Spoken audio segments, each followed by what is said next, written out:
How to Talk to Anyone by Leil Lowndes book summary, published by Book Bites. Have you ever found yourself at a party or networking event, standing awkwardly in the corner, unsure of how to start a conversation or keep one going? Do you sometimes feel like you're invisible in social settings, unable to connect with people the way you want? What if you could change all that with just a few simple techniques? In today's video, we're diving into How to Talk to Anyone by Leil Lowndes, a book packed with 92 practical tips and tricks for mastering the art of conversation.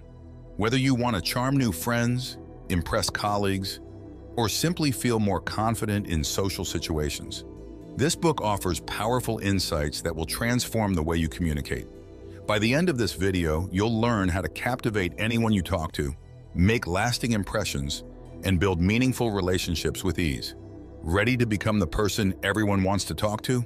Let's get started. Chapter 1. The Basics of Winning Conversations. Leil Lowndes begins the book by addressing one of the most fundamental fears many people face: how to start a conversation with confidence. The truth is, first impressions matter, and they happen in the blink of an eye. Studies have shown that people form opinions about you in just a few seconds. So the key is to make sure your first impression is a winning one. Lowndes introduces one of the most powerful strategies for making a great first impression: the flooding smile. Imagine you're at a social event and you're meeting someone for the first time. Naturally, you want to appear friendly, so your instinct might be to smile immediately as you greet them. However, Lowndes explains that this can sometimes come across as nervous or insincere, especially when the smile seems automatic or too quick. Instead, she recommends making eye contact first, just for a split second, before slowly letting a warm smile spread across your face.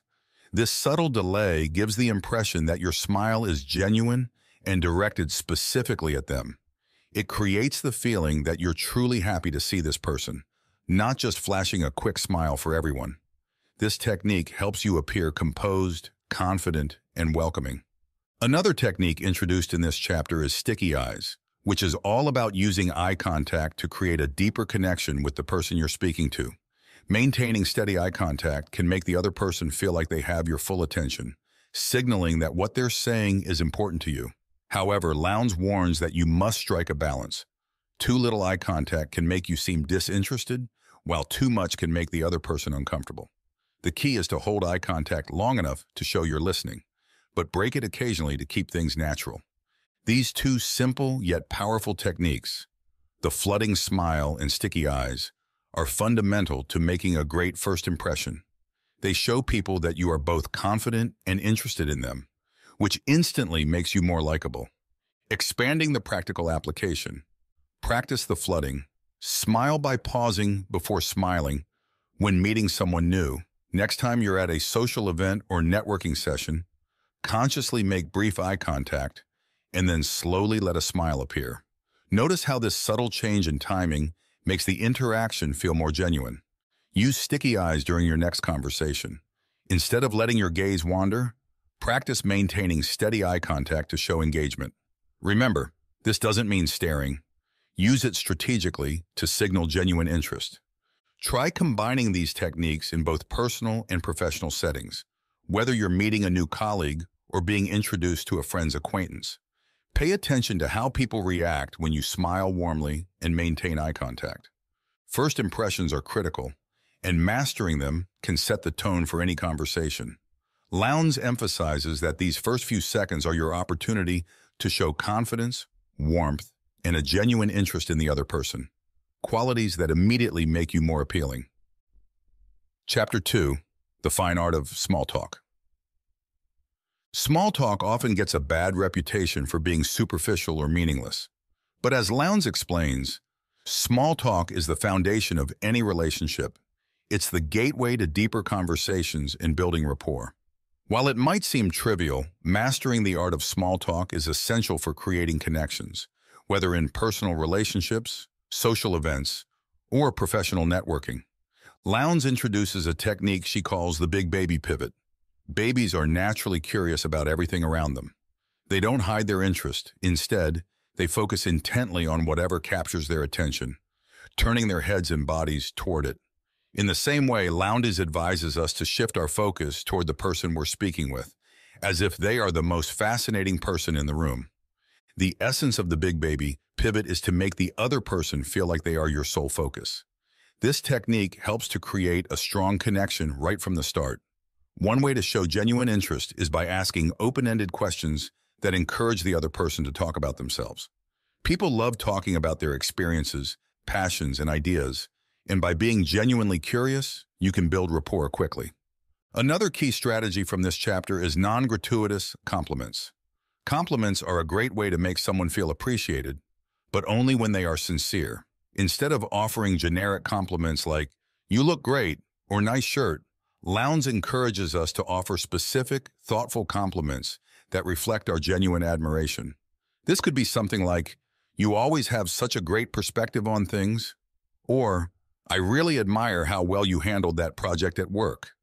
These personalized compliments show that you've noticed and appreciated something unique about the other person, which makes them feel seen and valued.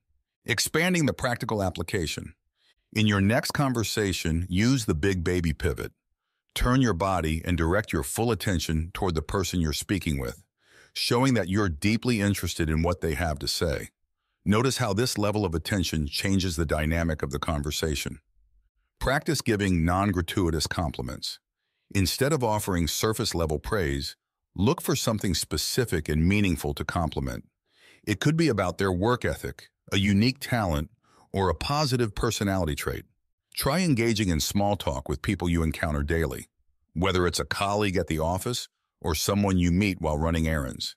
Focus on making the other person feel important and see how the conversation naturally deepens. Small talk is not just about filling the silence. It's about laying the groundwork for meaningful connections. When done with intention, it creates trust and opens the door to more personal and engaging conversations. Chapter 3. Captivating Others with Body Language. In this chapter, Lowndes highlights one of the most powerful yet often overlooked aspects of communication: body language. Nonverbal communication is more impactful than we often realize, with studies showing that up to 70% of communication is nonverbal. Body language conveys confidence, warmth, openness, and interest, all without a single word being spoken. Lowndes introduces the concept of the big three body language signals. These are three key areas you need to focus on to convey confidence and make a strong impression: posture, hand gestures, and facial expressions. 1. Posture. Standing tall with your shoulders back and chest open immediately signals confidence. It also helps you feel more self-assured, as body language and emotions are closely connected. When your body adopts a confident posture, your mind follows suit, making you feel more in control of the situation. 2. Hand gestures. Open hand gestures, especially when your palms are visible, signal honesty and openness. In contrast, closed or hidden hands can make you appear defensive or unapproachable. Gesturing with your hands as you speak also adds emphasis to your words, making your communication more dynamic and engaging. 3. Facial expressions. Your face is one of the most expressive parts of your body. A genuine smile, raised eyebrows, or an interested nod can all signal warmth and attentiveness. On the other hand, a blank or rigid expression can make you seem disinterested or closed off. Lowndes also introduces the technique of mirroring, a subtle way to create rapport by reflecting the body language of the person you're speaking with. When you mirror someone's gestures or posture, it creates a subconscious sense of connection. For example, if the person you're speaking with leans forward slightly, you can do the same. If they're using expressive hand gestures, incorporate similar movements into your own communication. Mirroring is an incredibly effective way to build rapport because it creates a sense of similarity, which makes people feel more comfortable around you. Expanding the practical application. Practice the big three body language signals in front of a mirror. Work on maintaining an open, confident posture, using expressive hand gestures, and adopting warm, inviting facial expressions. In your next conversation, try mirroring the other person's body language. If they lean forward, mirror that movement. If they use hand gestures while speaking, subtly incorporate similar gestures into your responses. Notice how this builds rapport and makes the conversation flow more naturally. Be mindful of how you use facial expressions to convey emotions. A smile at the right moment can make all the difference in showing that you're engaged and interested. Body language is a silent communicator that has a profound effect on how others perceive you. Mastering these nonverbal cues will elevate your conversations and help you connect with people on a deeper, more intuitive level. Chapter 4. Building rapport with anyone, anywhere. Rapport is essential for creating meaningful connections with others. And in this chapter, Lowndes reveals her best techniques for building rapport quickly and naturally. Rapport is that feeling of comfort and trust you share with someone, making conversations feel effortless and enjoyable. Without rapport, even the most eloquent conversations can feel forced or awkward. One of the key techniques Lowndes teaches is echoing. Echoing involves repeating back the last few words someone has said to show that you're actively listening and engaged. This technique works particularly well in conversations because it encourages the other person to continue speaking and elaborating on their thoughts. For example, if someone says, "I've been really busy at work lately," you could respond by saying, "Busy at work? That sounds intense. What's been going on?" This not only shows that you're paying attention, but also keeps the conversation flowing smoothly. Another crucial method for building rapport is finding common ground. People are naturally drawn to those who share similar interests, experiences, or values. When you're talking to someone new, make it a priority to find something you both have in common. This could be a shared hobby, a mutual acquaintance, or a similar career path. Common ground acts as a bridge that connects two people and makes them feel more comfortable around each other. Expanding the practical application. Try using echoing in your next conversation. Listen carefully to what the other person is saying and repeat the last few words or key phrases. For example, if they mention a vacation, you could say, "Vacation? That sounds amazing. Where did you go?" When meeting someone new, actively look for common ground. Ask questions about their interests, hobbies, or background. If they mention something you have experience with, share your thoughts or stories related to that topic. Practice building rapport in various settings. Whether you're at a work event, a social gathering, or even chatting with a stranger at a coffee shop, focus on listening actively, finding common ground, and echoing their words to show engagement. Building rapport is the foundation of any meaningful relationship. Whether you're trying to make a new friend or establish a professional connection, these techniques will help you create that all-important feeling of trust and comfort. Chapter 5. How to keep a conversation flowing. Starting a conversation is one thing, but keeping it going smoothly can be a challenge, especially when you're worried about awkward silences. Lowndes addresses this common issue by teaching practical techniques to keep conversations engaging and dynamic. One of the strategies she introduces is called the cliffhanger principle. This technique involves leaving your statements or stories open-ended, which naturally prompts the other person to ask a follow-up question. By leaving a little mystery in your conversation, you keep the other person intrigued and invested in what you're saying. For example, instead of saying, "I went on a trip last weekend," you could say, "I went on a trip last weekend and something really surprising happened." This immediately piques the other person's curiosity, and they'll likely respond with, "What happened?" keeping the conversation alive.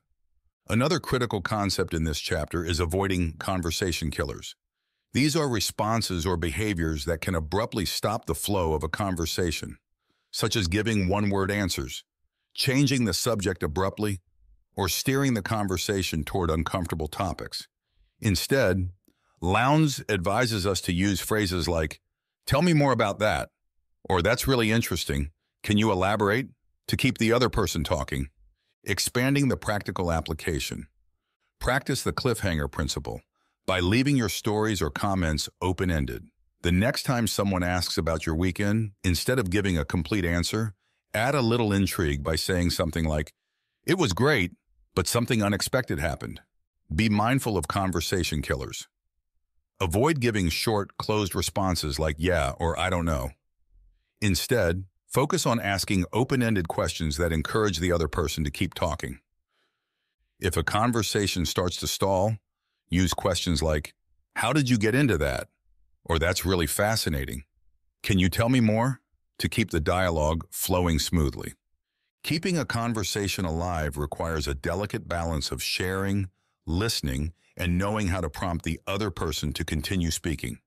By mastering these techniques, you'll never have to worry about awkward silences again. Chapter 6. The Power of Names and Personal Details. People love hearing their own name, and using it in conversation is a simple yet powerful way to make someone feel special. In this chapter, Lowndes explains why remembering and using people's names is such a crucial communication skill. When you use someone's name, you're acknowledging them as an individual, which helps create an instant connection. Lowndes introduces a technique called the name game to help you remember names more effectively.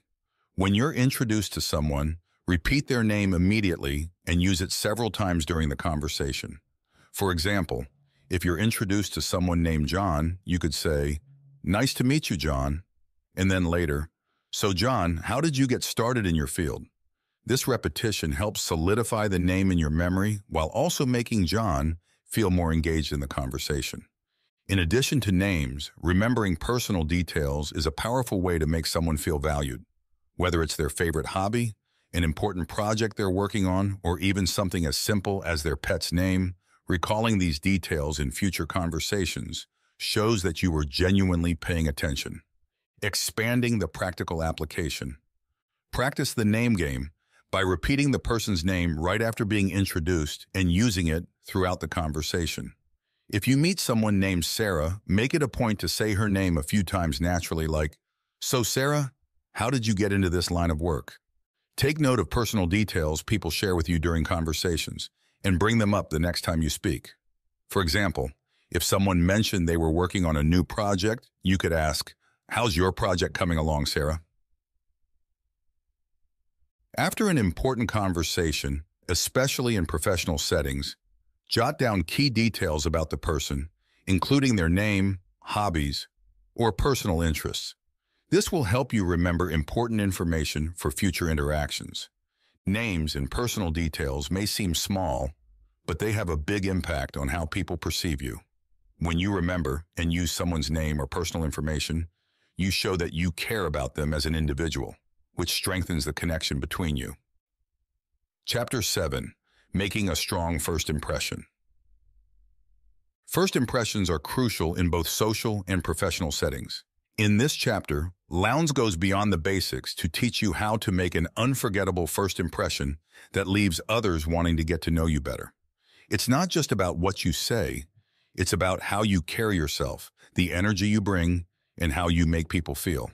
One of the standout techniques in this chapter is the flooding smile, which we covered earlier.